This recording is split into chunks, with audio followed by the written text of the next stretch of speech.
You get home from work, and before you can be a partner, a parent, a friend, or a human being, you need one thing: silence. Just for a while.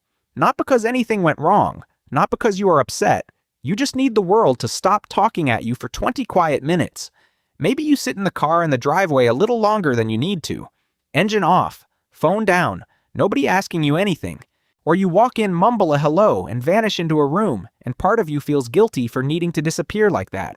If the people you love reach for you the second you get home and everything in you flinches, this video is for you. Because there is a good chance someone has made you feel bad about it. Antisocial, cold, checked out, not present enough for the people who waited. But the need for silence after work is not you being distant. It is your nervous system asking for something it genuinely requires. All day, your brain has been running a heavy background program most people never name. Psychologists call it cognitive load. Every decision, every email, every conversation, every time you switched tasks or held your tongue quietly spent a little of a limited fuel.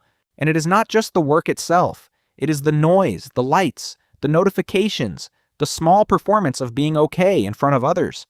For some people, especially those with a more sensitive nervous system, that stream of input does not just tire you. It stacks up until you are full.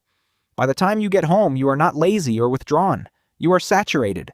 There is simply no room left for one more input. Here is the reversal. The silence you crave is not you shutting people out.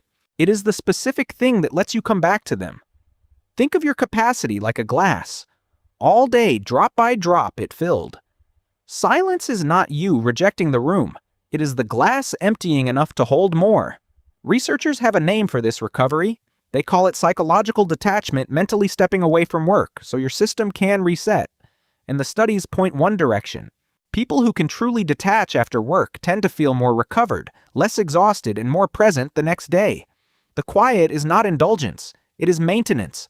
It is the difference between coming back online and running on a battery that never quite recharged. There is a physical layer, too. A demanding day keeps your stress system switched on alert, a little braced humming, at a low idle for hours.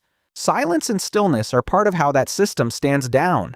The lights dim, the volume drops, and your body finally reads the signal. You are safe now. So when you crave a quiet, dark room after a loud, bright day, you are not being difficult. You are being a nervous system that knows what it needs.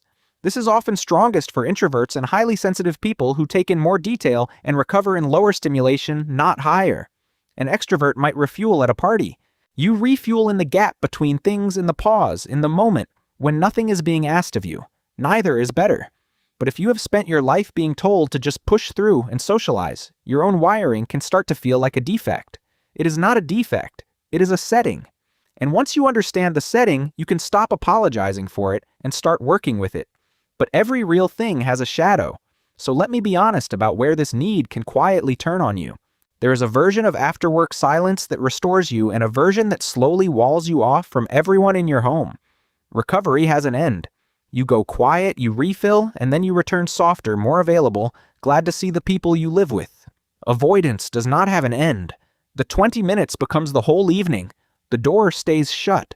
The silence stops healing and starts isolating. And the people who love you can feel the difference even when they cannot name it. One kind of quiet includes them later. The other keeps closing. There is a subtler cost too. If you never explain the silence, the people waiting fill in their own story, and it is usually about them. They think you are annoyed with them. They think they did something. They learn to greet you with worry instead of warmth, and that is a loss. So the distinction that matters is not silence versus no silence. It is silence that recharges you versus silence that quietly cuts you off. One gives you back to the people you love. The other, over time, takes you away from them, one closed door at a time.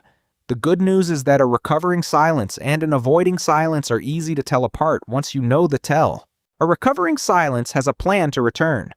Give me 20 minutes and I am yours. An avoiding silence just keeps postponing the coming back. So the fix is not to force yourself to be instantly chatty at the door. That only fills your glass faster and makes the crash worse. The fix is to claim the silence out loud and put a door on it so the people around you know it is about you, not about them. You can say it plainly. My brain is full. I love you. Give me a little quiet and I will be a real person again by dinner. That one sentence turns a mysterious disappearance into a shared agreement. Now the silence is